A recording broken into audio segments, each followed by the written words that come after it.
Hello everyone, welcome to this new lecture, and today we are going to discuss about the oxidation and reduction reaction, and thereafter we will discuss about the corrosion and rancidity. उसके पहले थोड़ा सा हम बात कर लेते हैं पिछले क्लास में हमने क्या किया था, ताकि आपको आइडिया लग जाए हम पीछे से क्या करके आ रहे हैं। तो उसके पहले हमने बात करा है, अभी जो लास्ट लेक्चर था उसमें हमने बात करा था double displacement reaction, precipitation reaction, okay. और भी उसके पहले ढेर सारे हमारे 4 और लेक्चर हैं। उसके पहले ये हमारा आखिरी लेक्चर, छठा लेक्चर है इस चैप्टर का, ओके। तो चलिए आज का टॉपिक स्टार्ट करते हैं। तो सबसे पहले हमारे पास क्या है कि हमें क्या करना है, एक चाइना डिश में 1 ग्राम ऑफ कॉपर पाउडर ले लेना है और उसे हीट करना है। जब हम हीट करेंगे तो हम क्या ऑब्जर्व करेंगे कि उस पर ब्लैक कलर की कोटिंग आ गई है, उस पर ब्लैक कलर की कोटिंग आ गई है पूरी, ठीक है। अब ये ब्लैक कलर क्यों आया? Due to the oxide formation on the copper. Copper पे ऑक्साइड का फॉर्मेशन हो गया, इसी वजह से वो ब्लैक कलर का दिख रहा है या ब्लैक कलर की कोटिंग आ गई है, ओके। तो यहाँ पे उसका रिएक्शन मैंने यहाँ लिख दिया है, Cu plus O2 give CuO, और बैलेंस करने के लिए यहाँ 2 लगा दिया, यहाँ 2 लगा दिया, वो बैलेंसिंग ऑफ द इक्वेशन है, ओके। तो आपने इसमें समझा, और इसमें समझे ज़रा हम, और तो इसमें और कुछ समझने के लिए हमारे पास है कि यहाँ पे कॉपर हुआ ऑक्सीडाइज्ड, कॉपर में ऑक्सीजन ऐड हो गया, ठीक है। तो कॉपर क्या हो गया? ऑक्सीडाइज्ड। तो ये कैसा रिएक्शन है? ऑक्सीडेशन रिएक्शन है, ठीक है। ये कैसा रिएक्शन है? ऑक्सीडेशन रिएक्शन है। आगे चलते हैं, ज़रा देखते हैं और भी हमारे पास क्या है। तो हमारे पास 2-3 स्लाइड आगे जाना पड़ेगा थोड़ा, हाँ। तो यहाँ पे चले आते हैं हम। तो यहाँ पे हमारे पास इसी कॉपर ऑक्साइड जो फॉर्म हुआ, वापस उसको हमने हाइड्रोजन के साथ हीट करा, तो ये क्या फॉर्म हो गया? कॉपर वापस से हमने पा लिया, और हाइड्रोजन H2O, जब वो हाइड्रोजन और ऑक्सीजन मिले तो H2O फॉर्म कर लिए। तो ये क्या है? यही हमारा देखिए कि रिवर्सिबल रिएक्शन है। रिएक्शन क्या हुआ? रिवर्स कर गया है, ओके। और वापस से जो ब्लैक कोटिंग था वो भी कॉपर से हट जाएगा, और अब प्योर कॉपर या ओरिजिनल कॉपर देखने को हमें मिलेगा। तो हम अगर रिएक्शन, ऑक्सीडेशन रिएक्शन को डिफ़ाइन करना चाहें तो गेनिंग ऑफ ऑक्सीजन और लूजिंग ऑफ हाइड्रोजन, या तो ये गेन कर ले ऑक्सीजन, जब पिछले रिएक्शन में अभी ये इसने गेन कर लिया था, यहाँ पे वो जो पहले हमने देखा था Cu क्या था, Cu plus O2 gives CuO, ठीक है। तो ऑक्सीजन यहाँ पे गेन हो गया था, ये ऑक्सीडेशन हुआ था इसका, ठीक है। उसके बाद रिडक्शन किसका हो रहा है? तो इसमें अभी तो रिडक्शन नहीं हो रहा है, इसमें सिर्फ और सिर्फ ऑक्सीडेशन हो रहा है, ठीक। वहीं पे गेनिंग ऑफ हाइड्रोजन, या तो हाइड्रोजन गेन कर ले या ऑक्सीजन लूज करे, तो उसे हम क्या कहेंगे? रिडक्शन कहेंगे। तो इस रिएक्शन में बेसिकली रिडक्शन हुआ है कॉपर के साथ। ऑक्सीजन को क्या किया इसने? लूज किया, और पिछले रिएक्शन में कॉपर के साथ क्या हुआ था? ऑक्सीडेशन हुआ था, ठीक है।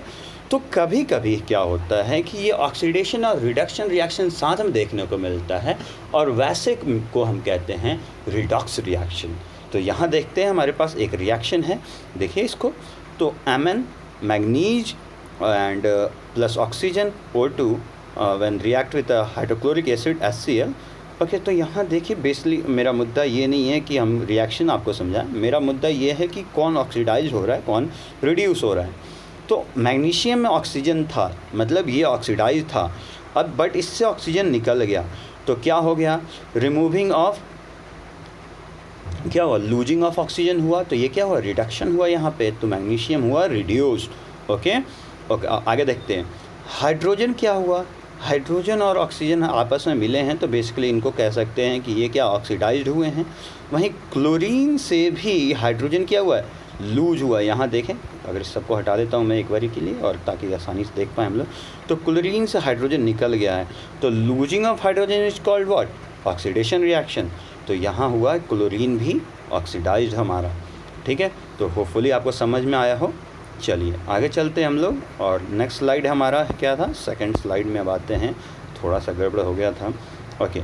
So when oxidation reaction and reduction reaction takes simultaneously, it's called redox reaction. अभी हमने बात करा था, अगेन एक और एग्जांपल लेके हम समझते हैं और समझने की कोशिश करेंगे. तो यहाँ देखिए बड़े साफ सुथरा अक्षरों में लिखा हुआ है, कॉपर से ऑक्सीजन हटा तो ये क्या हुआ, रिड्यूस्ड, और प्रोसेस क्या कहलाएगा, रिडक्शन. वहीं पर हाइड्रोजन के साथ ऑक्सीजन जुड़ा तो ये क्या हुआ, ऑक्सीडेशन, और ऑक्सीडाइज्ड कौन हुआ, हाइड्रोजन. ठीक है, तो ये सिंपल सा बात है. नीचे और एक और एग्जांपल है हमारे पास. तो ZnO ये पहले से था ऑक्सीडाइज, इससे गया ऑक्सीजन हट तो ये हुआ रिड्यूस्ड, और ये कार्बन में था कुछ भी नहीं, ये इस पे आ गया ऑक्सीजन तो ये हो गया ऑक्सीडाइज. ठीक है, तो आपको उम्मीद करता हूँ ये रिडॉक्स रिएक्शन काफ़ी अच्छे से समझ में आया हो. ठीक है, तो अब चलते हैं हम लोग अपने अगले स्लाइड की ओर. हमारे अगले स्लाइड में है कॉर्जन. तो कॉर्जन बहुत कॉमन फेनोमेनन है. हमारे आसपास रोज़ कॉर्जन कुछ ना कुछ ख़राब होता रहता है. हम लोग कहते हैं सड़ गया, ख़राब हो गया. बेसिकली ये सारा ऑक्सीडेशन के वजह से होता है. तो जब मेटल्स में हमारा कोई चीज़ कोरोड करता है और मेटल जब ख़राब होता है due to the presence of oxygen and moisture, okay, तो हम उसे कहते हैं कॉर्जन. तो when metal is attacked with substance surrounding like acids, okay, it is said to corrode and this process is called corrosion. Okay, and for preventing corrosion से बचाने के लिए अपने मेटल्स को हम बहुत कुछ करते हैं. हम क्या करते हैं, उसको ग्रीजिंग करते हैं, ऑयलिंग करते हैं, पेंटिंग करते हैं, किसी दूसरे जिंक और एल्युमिनियम की प्लेटिंग करवा देते हैं, क्योंकि जिंक और एल्युमिनियम फर्दर करोड नहीं करते हैं. आपको पता होगा, और नहीं भी पता होगा तो जान लीजिए कि ऑक्सीजन क्या करता है. ऑक्सीजन जब ऑक्सीजन का लेयर अपने ऊपर एक ऑक्साइड का लेयर फॉर्म कर लेता है और वो फर्दर मेटल को अंदर करोड नहीं होने देता है. तो ये काफ़ी अच्छी बात है एल्युमिनियम और जिंक के साथ. तो ये हम लोग यूज करते हैं काफ़ी ज़्यादा. ठीक है, तो और अच्छे से अगर डिफाइन करना चाहें, दूसरा एक डेफिनेशन लिखना चाहें, तो corrosion is the deterioration of metal as a result of the chemical reaction between it and the surrounding environment. तो केमिकल रिएक्शन वही एसिड से हो, वाटर से हो, ऑक्सीजन से हो, ये सारे केमिकल रिएक्शंस होते हैं. वहीं पे जो आयरन के साथ जो हम लोग कॉर्जन जब होता है, आयरन का जब कॉर्जन होता है उसे हम स्पेशल नाम से बुलाते हैं, वो कहते हैं रस्टिंग, जो कि आप ब्राउन कलर का पाउडर देखते होंगे. हम लोग आयरन नेल्स के बहुत कॉमनली देखते हैं हम घर में. ठीक है, तो जब ब्लैक कोटिंग होता है वो जब सिल्वर कोरोड करता है तो उस पर कोटिंग कैसी हो जाती है, ब्लैक कलर की. अगर सिल्वर का कुछ ये ब्लॉक ले लें तो इस पर ब्लैक कलर की कोटिंग हो जाएगी, और वो तब हमें पता चलेगा सिल्वर क्या हो रहा है, ख़राब हो रहा है, कोरोड हो रहा है. वहीं पे जब कॉपर हम लेंगे, कॉपर का अगर ब्लॉक लें तो वो अगर हवा में ऐसे ही इन्वायरमेंट में खुला छोड़ दें तो इसका साथ क्या होगा, ये ग्रीन कलर की कोटिंग इस पर बन जाएगी. और हमें याद रखना पड़ता है कि colour of copper during the corrosion और करोडेड कॉपर का कलर क्या होगा, तो आप याद रखने के लिए इसको रखेंगे. ठीक है, चलिए आगे चलते हैं. हमारे पास है रेंसिडिटी. ये भी बहुत कॉमन फेनोमेनन है. हर दिन हम लोग इससे बचने के लिए और खुद की चीज़ों को बचाने के लिए हम ढेर सारा काम करते हैं. आपके घर में अचार बनता है, आप चिप्स का पैकेट लाते हैं, चिप्स ले जो भी आपको पसंद हो आप वो चिप्स खाइए, कुरकुरे खाइए या कोई भी चिप्स खाइए.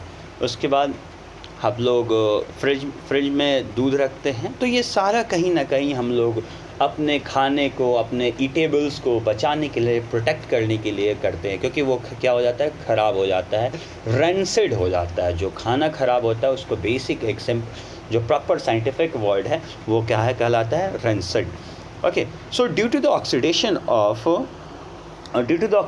oil and fat, food they taste bad, and the spoiling of food is known as rancidity. Okay, prevention from rancidity.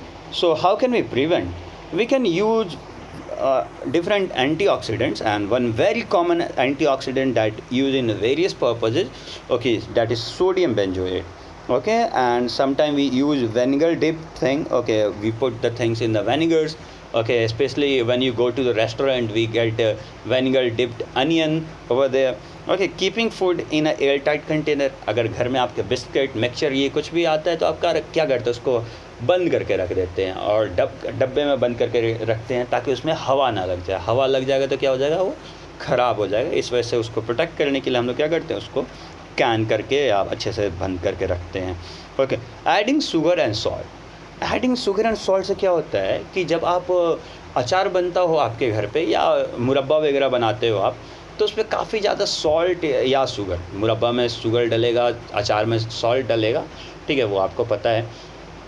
तो इसमें क्या करते हैं हम, जब हम उसमें शुगर या सॉल्ट डालते हैं तो वो कर जाता है डिहाइड्रेट, काफ़ी ज़्यादा उससे पानी लॉस हो जाता है और वो फर्दर उसमें कोई पानी नहीं होने की वजह से वो ख़राब नहीं होता, उसमें मॉइस्चर कंटेन नहीं रहता है। तो बेसिकली आपके ठंड के टाइम पे खाना जल्दी ख़राब हो जाता है, मॉइस्चरस रहता है मौसम, वहीं गर्मी में ज़्यादा ख़राब हो जाता है, ड्राई मौसम में नहीं, जब बरसात होता है तो ज़्यादा जल्दी ख़राब हो जाता है। कोई अचार वगैरह रखा रहता है तो, या फूड पैकेट्स कुछ रखा रहता है तो वो बिस्किट वगैरह बरसात में काफ़ी ज़्यादा ख़राब हो जाते हैं जल्दी, इसलिए उनको और अच्छे से पैक करके रखना होता है हमें, ठीक है। वहीं ड्राई एंड कैनिंग, तो कुछ हम सब्ज़ी वगैरह ठंडा में कुछ हम लोग या पापड़ वगैरह सुखा के, या पकौड़े जो होते हैं, क्या बोलते हैं उसे आप लोग, चिप्स वगैरह, चिप्स जो पोटैटो चिप्स वगैरह, उसे ड्राई करके हम रखते हैं। और वो ड्राई करके रखने से क्या होता है, और उसको डब्बे में बंद करके रखते हैं ताकि वो ख़राब नहीं होता, हम लोग जब मन तब उसे निकाल के वापस रीयूज कर लेते हैं। Nitrogen flushed packets, nitrogen flush packet क्या है? नाइट्रोजन फ्लश पैकेट्स बहुत कॉमनली हम लोग देखते हैं, हमारे जो भी चिप्स है, लेज, कुरकुरे, टिक टैक जो भी खाते हो आप, ठीक है, सो वो क्या होता है, नाइट्रोजन फ्लश्ड होता है। उससे क्या होता है कि उसका क्रिस्पनेस बना रहता है और वो उसमें मॉइस्चर नहीं आता, तो बेसिकली ये एज ए प्रिजर्वेटिव काम करता है और हम लोग एकदम कुरकुरा सा चिप्स खाते हैं, ठीक है, टेस्टी सा चिप्स। चलिए, तो ये सारे इसके प्रिवेंशन के मेथड्स थे। तो एक बहुत इम्पॉर्टेंट बात जो मैंने कही थी लेक्चर नंबर 4 में, आई गेस, हाँ, तो वहाँ पे जब हम डिस्प्लेसमेंट रिएक्शन की बात कर रहे थे, डिस्प्लेसमेंट रिएक्शन, तो वहाँ कहा था मैंने कि हम तो बार बार अभी रिएक्शन करके चेक कर रहे हैं कि कौन किससे ज़्यादा रिएक्टिव है, बट हमें ये बार बार करने की ज़रूरत नहीं है, हम क्योंकि एग्ज़ाम में बैठेंगे तो हमें याद होना चाहिए कि हम कैसे किसको डिस्प्लेस करेगा। तो ये रिएक्टिविटी सीरीज आपको याद होना चाहिए। जो ऊपर है मेटल वो सबसे ज़्यादा रिएक्टिव है। तो अगर मैं एक एग्जांपल ले लूँ जिंक और पोटासियम का, तो potassium is more reactive than zinc and it will, if some reaction is taking place, then potassium will replace zinc. Potassium क्या करेगा, जिंक को हटा देगा। पोटासियम ज़्यादा पावरफुल है, ज़्यादा रिएक्टिव है। तो जो ऊपर है वो ज़्यादा रिएक्टिव है, जो नीचे है कम रिएक्टिव है।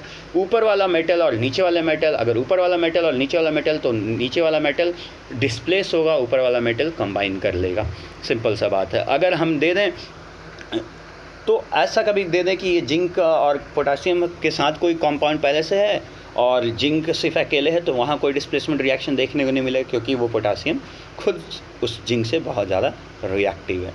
ठीक है, तो ये सारी बातें थी इस चैप्टर की। ओके, तो उम्मीद करता हूँ आपको चैप्टर्स काफ़ी अच्छे से समझ में आए हों, और ये चैप्टर्स तो हो गए हमारे ख़त्म।